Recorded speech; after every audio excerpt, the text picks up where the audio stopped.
Hey yo, what's really good with y'all? I may cuss, but I don't curse. Let's get that situated first. Pretty sure you know what time it is. You know what I'm saying?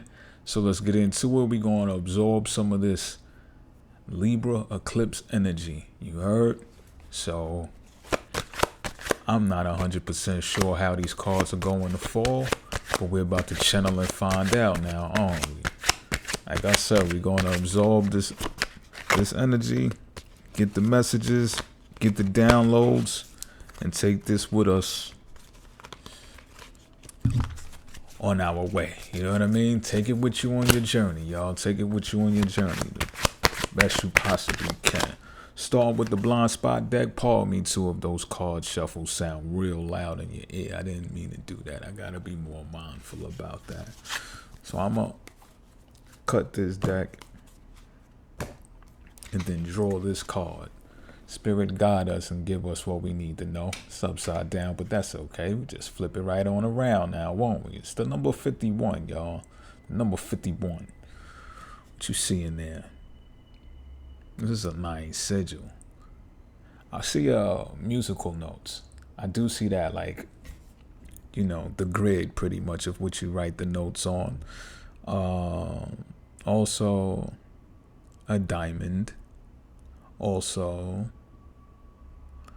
a coin of some sort, or like a backwards B on it.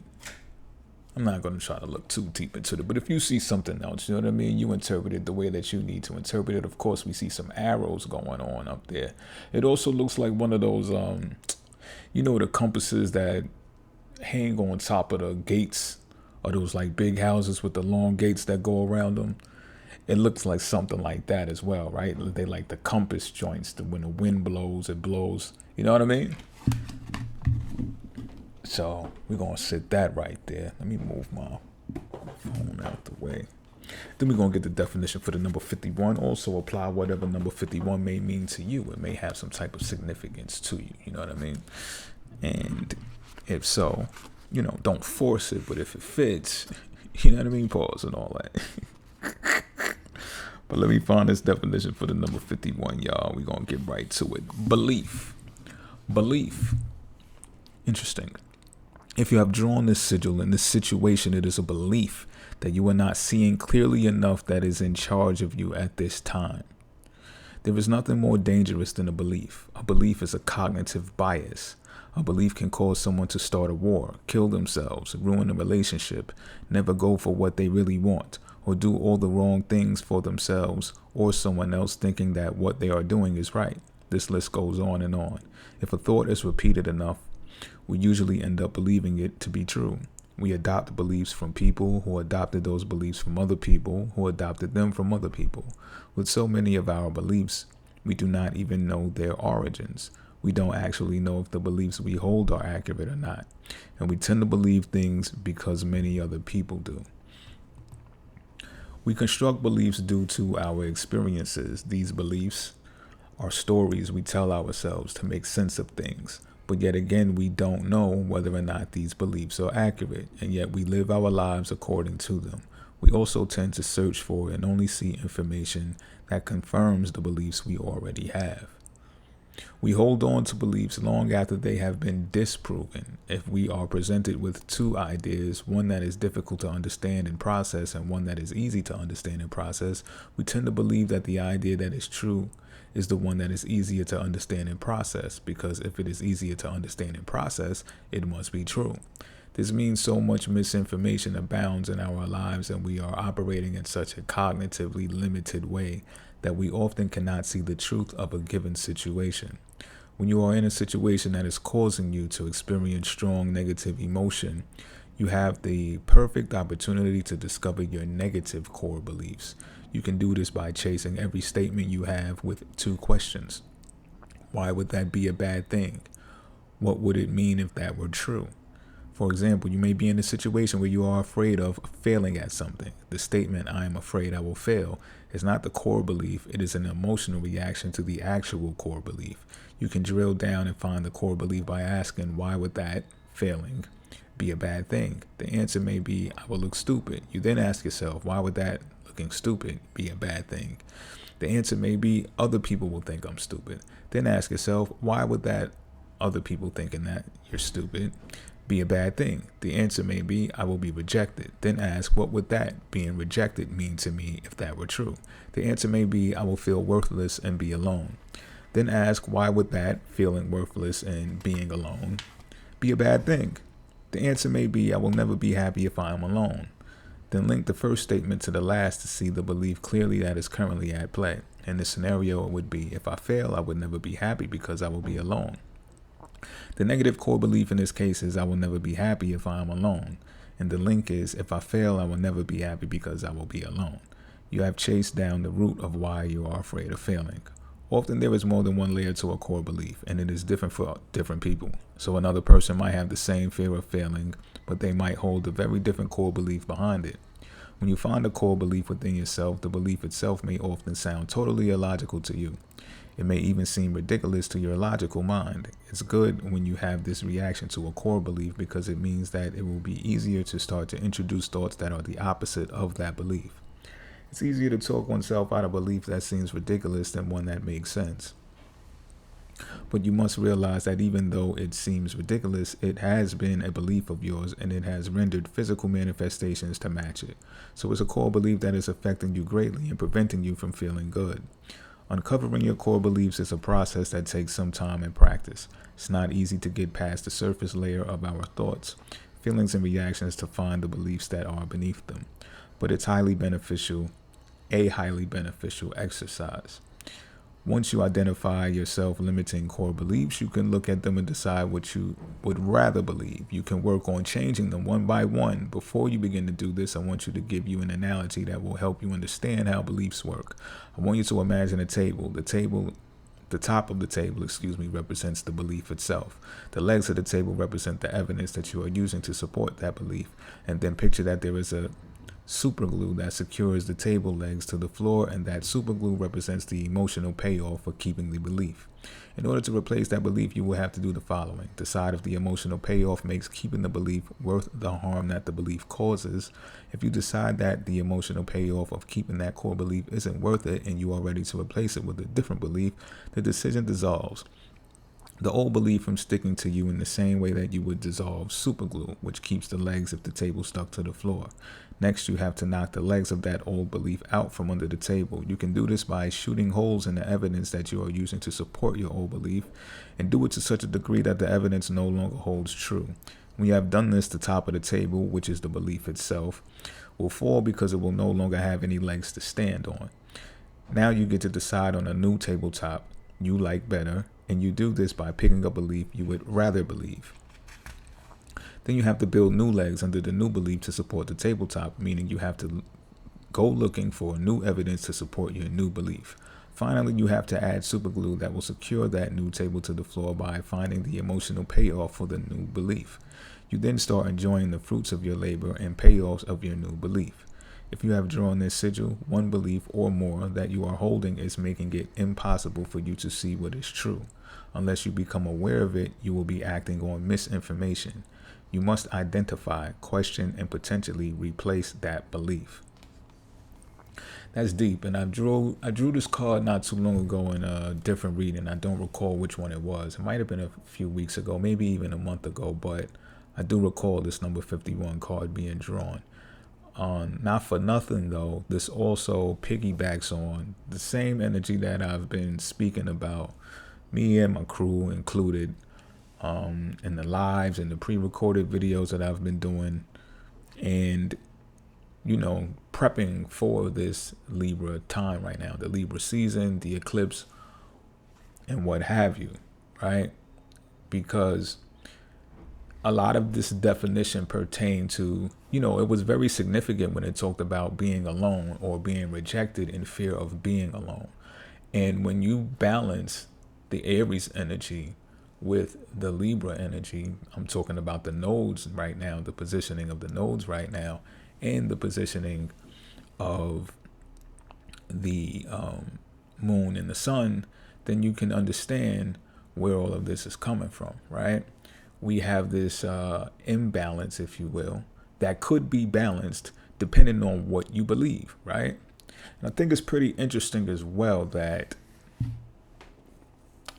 the definition began speaking about how dangerous beliefs can be, or really how dangerous they are. And that, for whatever reason, well, not for whatever reason, it said that this situation at hand causes to look at a belief that's held to be true to be looked over again in order to break down the root of that belief, because it has some consequences to it that is preventing us or the Libras watching, or the people who are applying Libra to their chart, from moving into a different space. So we have to change that tabletop. At the same time, the definition ends by stating that you build a new belief. So although it says beliefs can be harmful, it can be dangerous, it still wants us to believe. Pretty profound. What I'm going to do now is draw some oracle cards. All right. Spirit, give us some direction, some guidance. Keep communicating. Let's keep communicating as the air sign suggests, and see what belief system we can generate or unearth and get out of the way for us, so that we can see what is preventing someone that this is resonating with from. I feel like it has something to do with direction. I feel like a lot of it has to deal with the past, and a lot of it also has to deal with, well, more of it has to deal with the past than it does the future, but some of it has to deal with the future, and it might be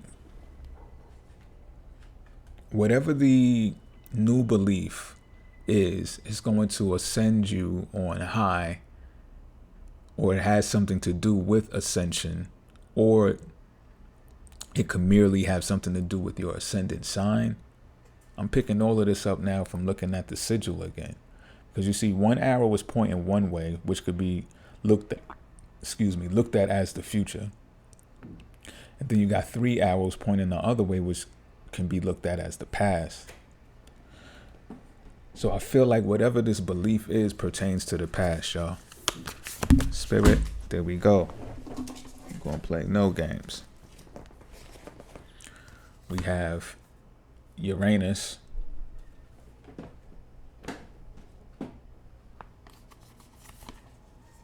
conjunction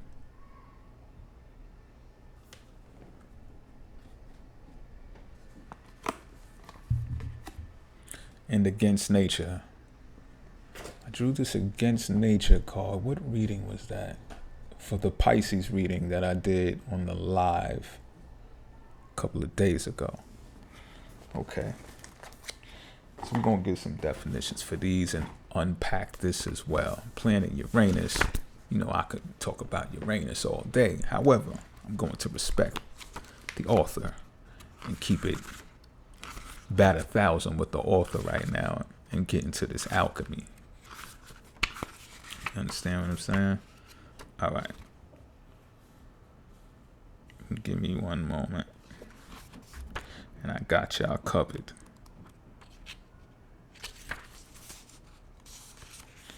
When Uranus strikes, we are in for a surprise. You think? Not in the outer world, but in ourselves. What wasn't possible before is possible now, thanks to Uranus and its ability to shatter our preconceptions.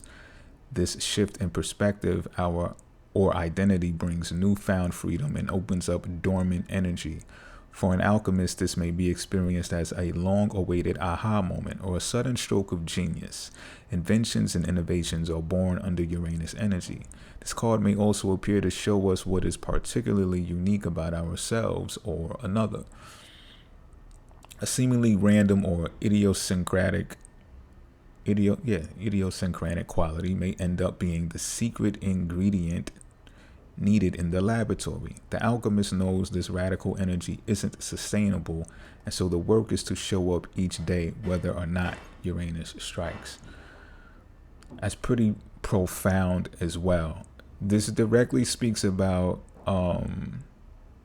preconceptions, right? So pre means before. Remember when I was breaking down the sigil, I was speaking about more arrows are going towards the past. So this belief that we began with pertains to the past more than it does anything else, and also pertains to what is a preconception that you have. Now we have more depth of what we're talking about. A preconception. And Uranus gives us the ability to shatter those preconceptions. A newfound freedom opens up dormant energy. So whatever was stagnant derived from the past, a belief that we held, maybe even still are holding until after this reading, hopefully, from the past. And we know, this is where journaling and, I don't care if you're writing notes on sticky paper, on sticky notes and sticking them all over the place. You know what I mean? Pause. That's crazy work, but you get what I'm saying, right? However, you got to do it, because sometimes when we get these light and quick epiphanies, right? Just like the definition said, they can move so quickly that the next thing you know, we might forget it. And what happens with that is we don't have the greatest ability to keep repeating that thought as a mantra, so that we, bring it into our subconscious mind so we can drill it home. You understand what I'm saying? And make it more conscious. So if you got a journal, if you got sticky notes around, jot this down. And I think you know what it is. If you don't know what it is, it's coming. Pause. What it is. Conjunction. We're going to get to conjunction. Conjunction is an operation in alchemy. We're going to get the definition for that. Un momento. Got you covered. I got you covered. Pardon y'all. It's New York City. I'm just waiting for Batman or the Joker to pop out at this point. It's on fire out here. So everything you hear in the background, yeah, it's real. Those are not sound effects. I'm not blowing any horns. I'm not pressing the round of applause button. That's really the backyard.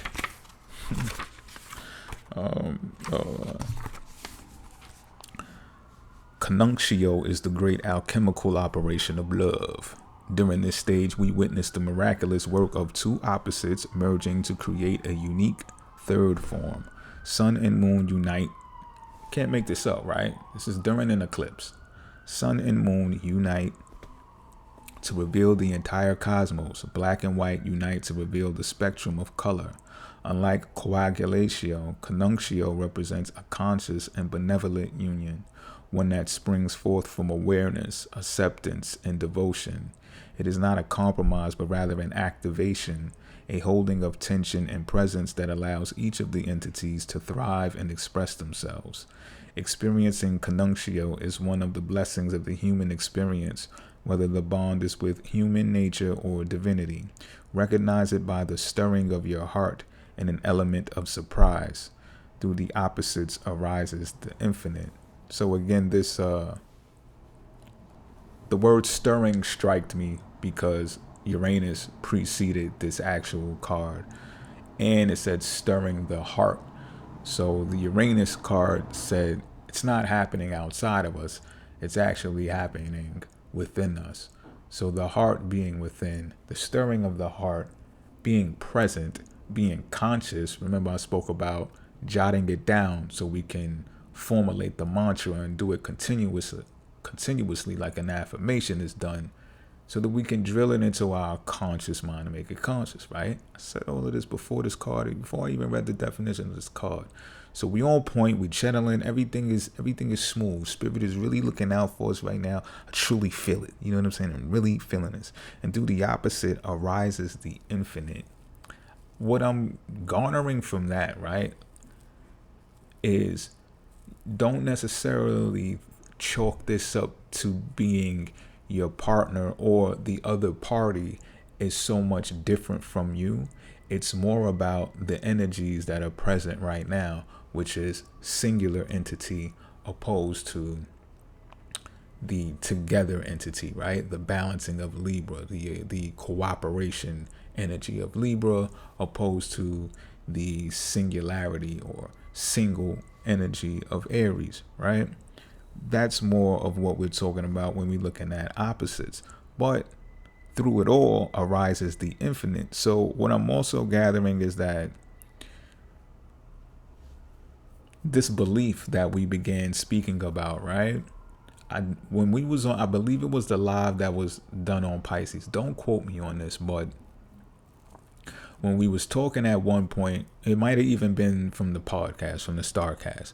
When we was talking about what if we have thoughts about someone and they're all positive, they're all good, but we don't verbally communicate it to them.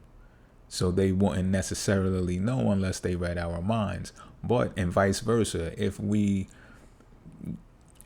had the negative core belief of that, if, for example, one of us did not speak to the other party, one party did not speak to the other party, then that means we're alone now, that there is no hope, or that there is no companionship, there is no partnership, there's no love there.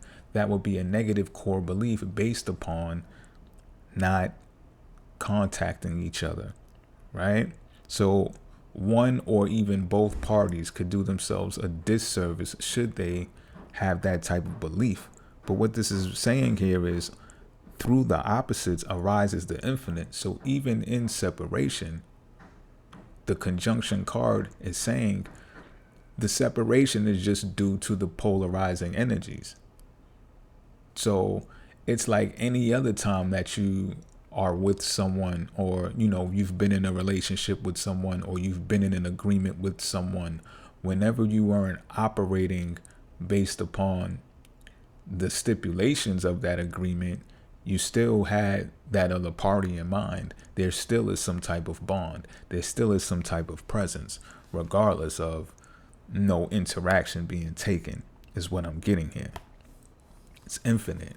It will forever be. But again, if you have a core belief that suggests otherwise, then you have to break down that tabletop and create a new tabletop and get your super glue ready to support it. Now we're going to get to the against nature, which I'm pretty familiar with. However, at the same time, I'm still going to get the definition out because I think it really helps a lot when we do that. So let me see. 22 mysteries, or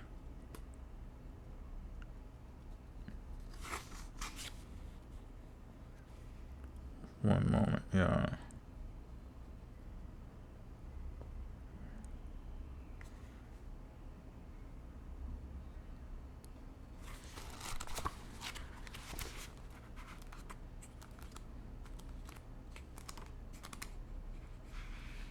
On some level, we all know when we are going against nature. We recognize it in feelings of impatience and agitation that arise when trying to force certain outcomes. The Contra Naturam card arrives to remind the alchemist they cannot control the uncontrollable. Nature has its way, enveloping us in a wild narrative that we can collaborate in but not dictate. No matter our efforts to manage every aspect of our lives, the mess ensues. Spring is soggy. The lotus requires mud. People do what they do. This card heeds a warning not to fight the flow of Mother Nature or of destiny. Destiny was just mentioned in the previous card, the conjunction card, right? Or infinite, pardon me. Once we loosen, the grip of what we think life should look like, a whole new realm of possibilities awakens. Now is the time to be radically open to what nature has in store for you. And this all correlates. It all correlates. This just confirms what I just got finished saying, right? That if you have a core belief that's negative and you think that something won't be or can't be based upon some lack of interaction or lack of confirmation, then you're going against nature, because what this against nature card is saying, go with the flow, go with what's right in front of you. Try to be timeless, try to dissolve in the very moment that is now, so that you don't have to be worried or concerned about any type of negative thoughts that may be seeping through your mind. They don't exist. Ensure that they don't exist. You got the power to do it. It's all about changing your mindset. You can believe one thing today and believe something else totally different tomorrow. You just got to do it. It may be more challenging too, because you've believed it for so long. As the card says, we all got those types of things. We all do. And now I'm even feeling more of the energy of when they talked about the simple beliefs that are simple to believe because there's no resistance. However, if you contrast that to forming a new belief that you may be thinking, man, that's kind of out there. That's kind of bizarre. Come on, Uranus is out here, y'all. It's bizarre city. Yeah, it's bizarre. And it stirs up in you rather quickly, and you like, for real? Wait a minute. You serious? But who's going to believe me? Who's going to believe that? Do I even believe that? I could. Why would it have just came in my mind like that? Something's got to change, right? My mindset's got to change. My heart's got to change because of a situation. Now, I'm not sure what the situation is. You know what the situation is better than me. But I'm going to pull some tarot cards so we could try to find that out. And we ain't even going to try, because the way things are running right now, Spirit don't ever... Spirit does not let me down, B. So let me draw... Let me get these cards away from the mic. My mic is sensitive. I'm damn near whispering right now. Michelle, listen, right? We gonna get some more clarity right now with tarot. Spirit, help us out. Help out the Libras. Shout out to the Libras too, and happy solar return and all that. Kind of late saying it, but better late than never. Right or wrong. So, Spirit, we're looking for intricate detail to extend on those in-depth definitions or depictions that we've already been given, so we can bring some more solace to someone who is watching, who still may have a bit of confusion or just wants more confirmation, so that we have a solid, full reading for this eclipse. We have the Empress. The Empress. What else we got here? What's this? Ace of Cups, y'all. Ace of Cups. What else, Spirit? What else? Pick a card, any card. Pick a card, any card. The Eight of Cups, y'all. The Eight of Cups. One more.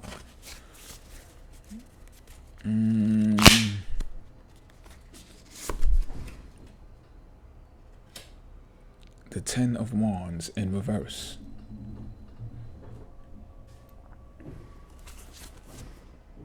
King of Wands at the bottom of the deck.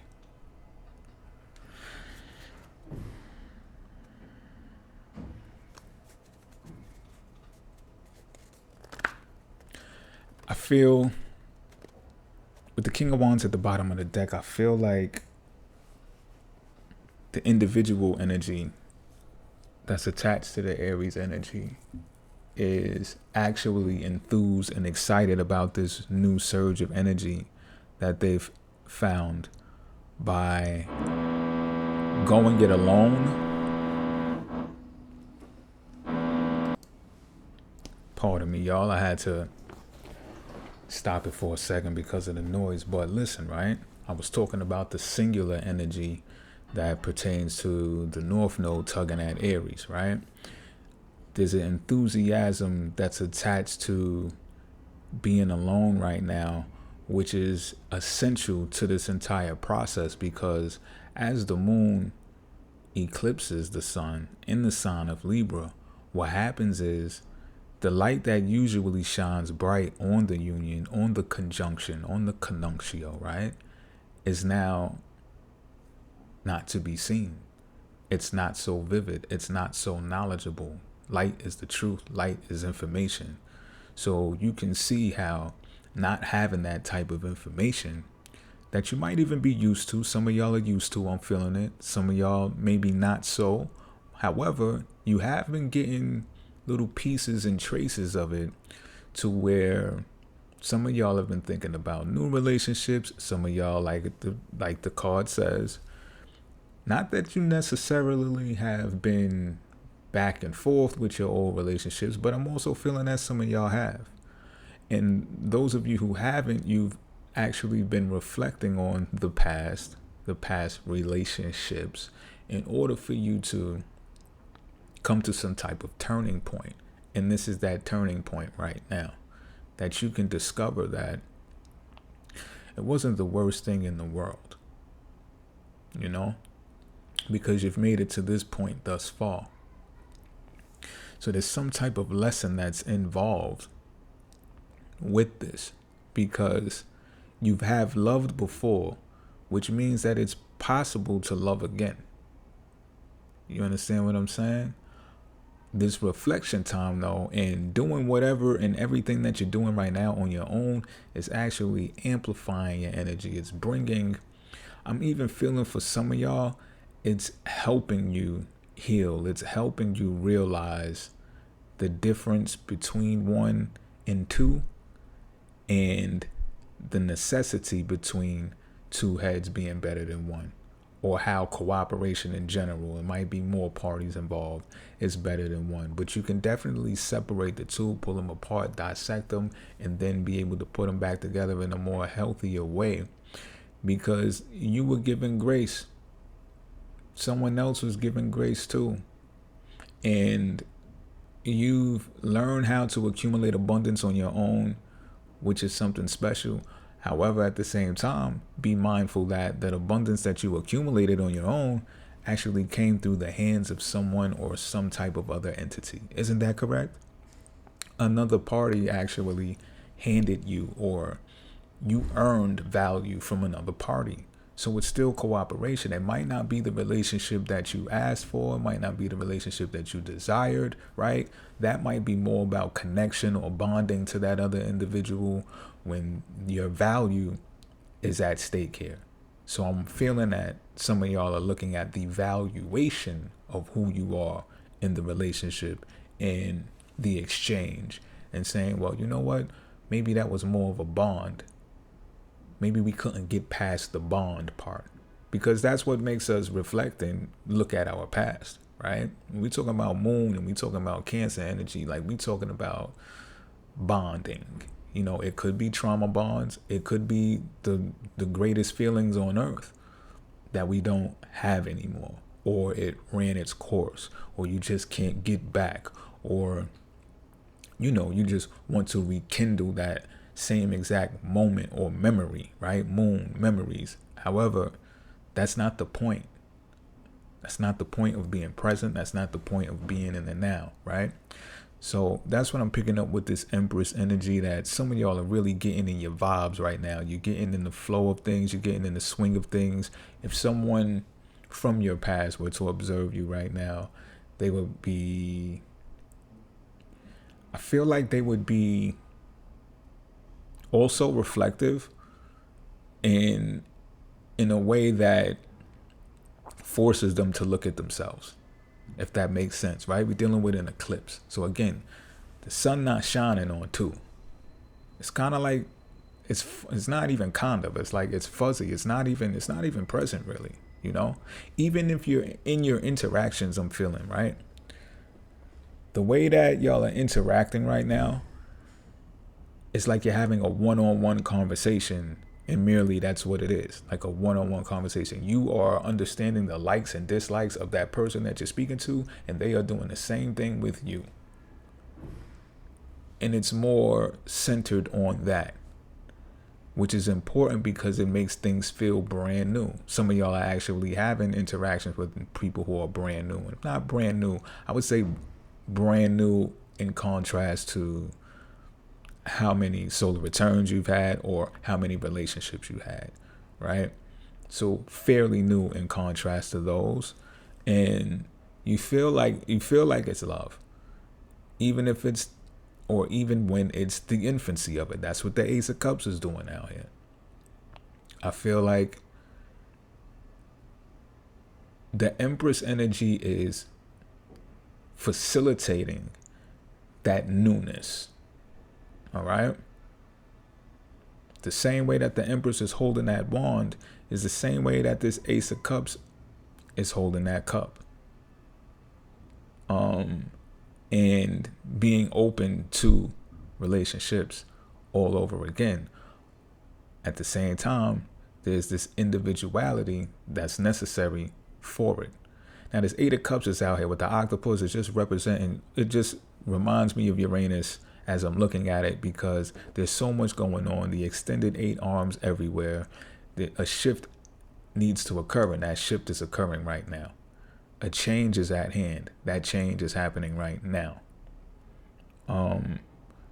And this is the thing that, how do I say it, enables you to let go of those arrows that were pointing to the past, because it's just a belief. It's just a belief. Whatever that belief was, and I'm feeling is definitely revolving around relationships. Shatter it.